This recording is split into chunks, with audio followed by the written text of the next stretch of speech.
21st century skills refers to a broad set of knowledge, skills, work habits, and character traits that are deemed necessary in coping with today's world and future careers and workplace. So 21st century skills, that is the skills that we have now. We are more on technology, mga critical thinking, and more on collaborative bitaw na mga work.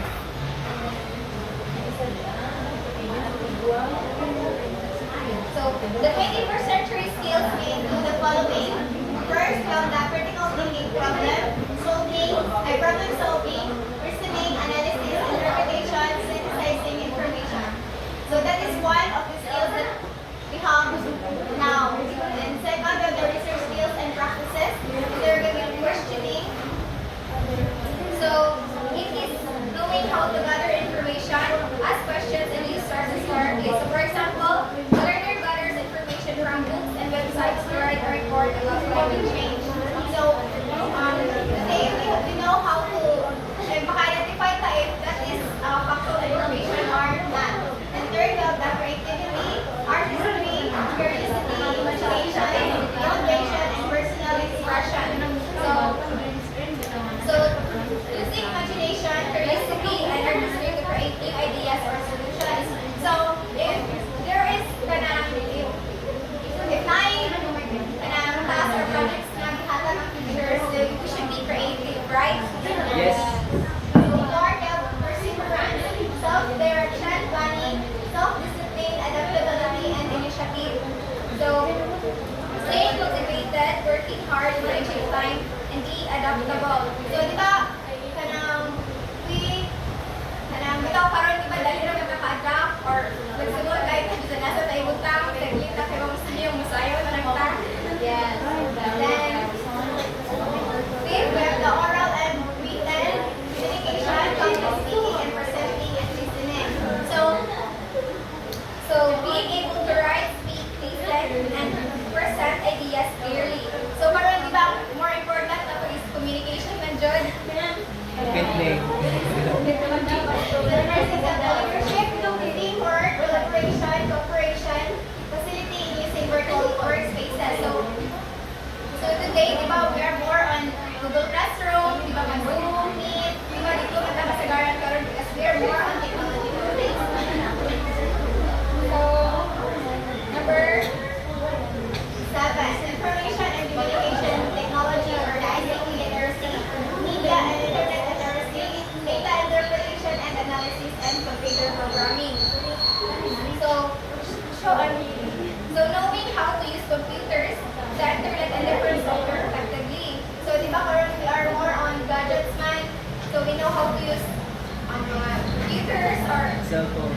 cell phones. Then 8, we have the civic, ethical, and social justice literacy. So understanding fairness, justice, and being a responsible citizen. So just like women nowadays, hindi dyan tapos siguro tumalit dyan ta. So, Basta bae. so, number 10 is the global awareness, multicultural literacy, and humanitarianism. So,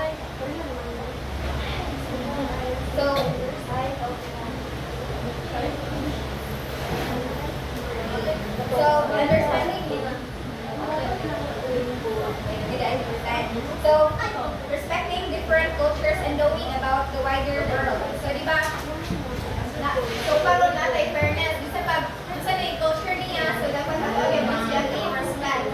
Then, next, so the scientific literacy and reasoning, the scientific method, environmental and conservation literacy, ecosystem and understanding, and health and wellness literacy, including nutrition, diet, exercise, and public health safety.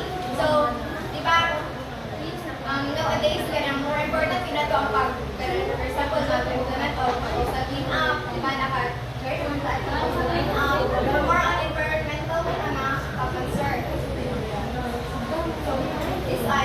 They are the 13th and 21st century skills, pero hindi kita maudit talaga dahil. So, we have here the framework for the 21st century. So, everybody read. This concept encompasses a wide array of a body of knowledge and skills that have to be categorized. Moreover, this concept has been interconnected with applied skills, cross-curricular skills, cross-disciplinary skills, interdisciplinary skills, transferable skills, transversal skills, and non-cognitive skills. So these skills and knowledge that students need today to succeed in work, and school, work, and life. So they are not just about academic knowledge, but also about how you use and apply what you know. So dapat ay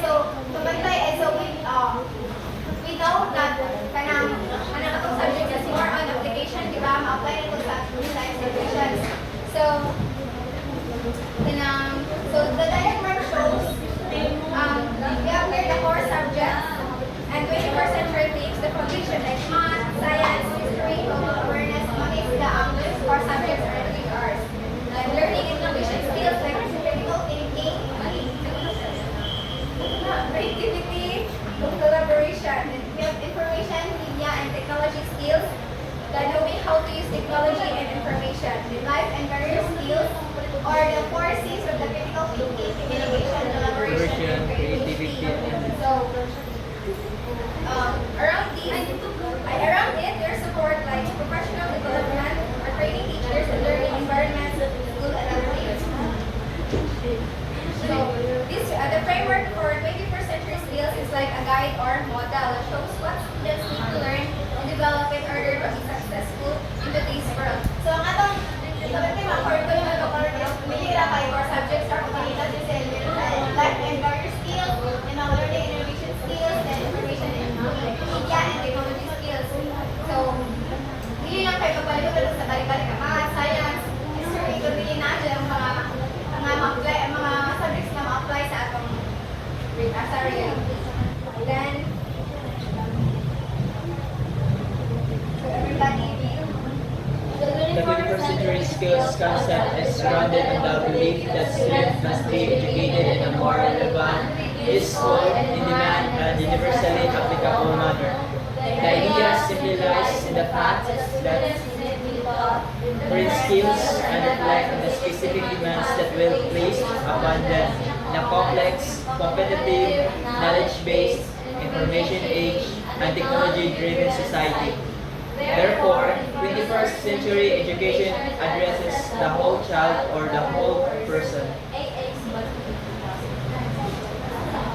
So the term 21st century skills refers to certain core competencies such as collaboration, digital literacy, critical thinking, and problem solving that's mostly to teach students for them to thrive in today's world.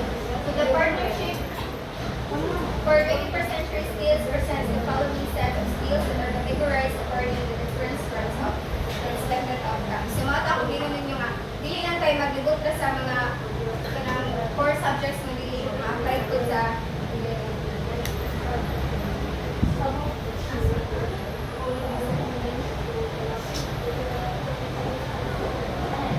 So according to Tony Wagner in 2010, in his book, The Global Achievement Gap, advocated the 7 survival skills, namely of the critical thinking and problem solving, the collaboration across networks and leading by influence, agility and adaptability, leadership and entrepreneurial system,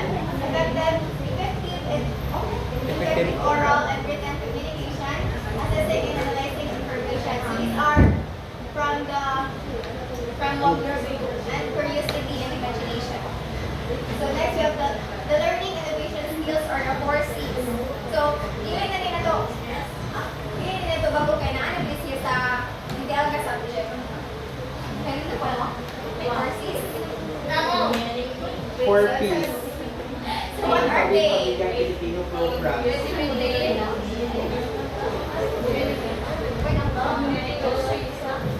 Critical thinking, collaboration, the learning innovation skills,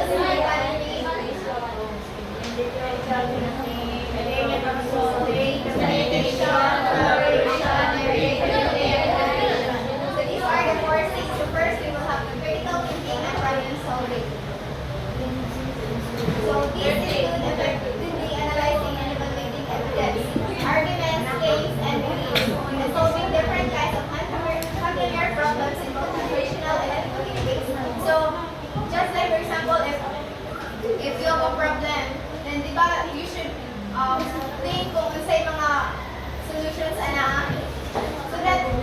have critical and we have here the skill na nasa critical thinking and also the soft skills. So first, you have to work together effectively in team. So establish clear definitions and agreements on the roles of partners in the collaborative process.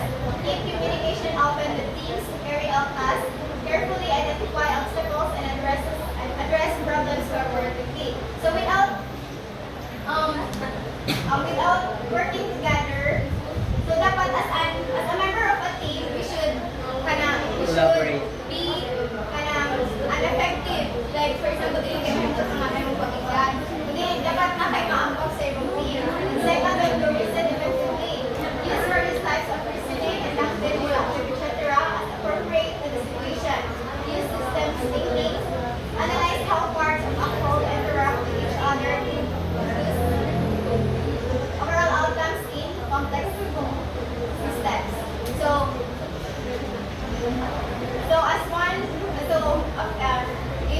If there is a problem, then you should think what are the solutions for that problem. That's why you should have a technology. And third, you have to make judgments and decisions. So everybody with the soft skills. Effectively analyze and evaluate evidence, arguments, claims, and beliefs.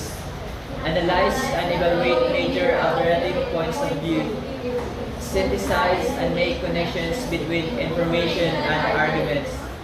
Interpret information and draw conclusions based on the best analysis. Reflect critically on learning experiences and processes. Solve different kind of non-familiar problems in both conventional and innovative ways. And identify and ask significant questions that clarify various points of view and lead to better solutions. So when we think critically, so you should make judgments and decisions. So you should decide if that solution is better for that problem or ma-solve yun ang problems and also purpose. So next we have the communication. So this pertains to articulating thoughts and ideas effectively using oral and written communication skills in a variety of forms and contexts. So in communication, a team, communication is very important, right? Yes. So we have first skill, communicate clearly. So articulate thoughts and ideas effectively using oral, written, and nonverbal communication skills in a variety of forms, and listen effectively to this clear meaning, including knowledge. Use communication for range and purposes, example to inform, instruct, motivate, and persuade, and utilize multiple media and technologies and judge their effectiveness prior as well as assess their impact. So communicate effectively in diverse environments. So as one of the skill in communication, you have to communicate clearly. Okay, without communication, you don't know if you can say what are your thoughts to that problem. So next, to use technology as a tool to research, organize, evaluate, and communicate information.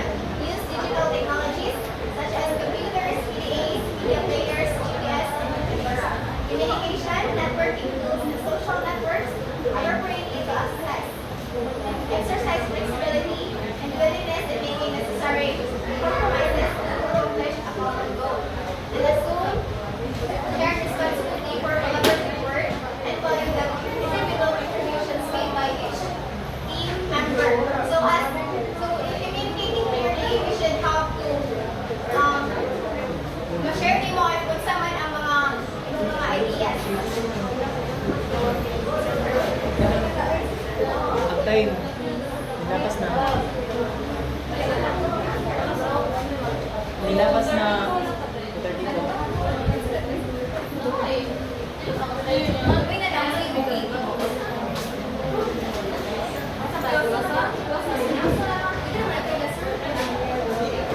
Ugma na po niya. Ugma na po. Sige, kunin ka na. Taas naman eh. Ugma na niya.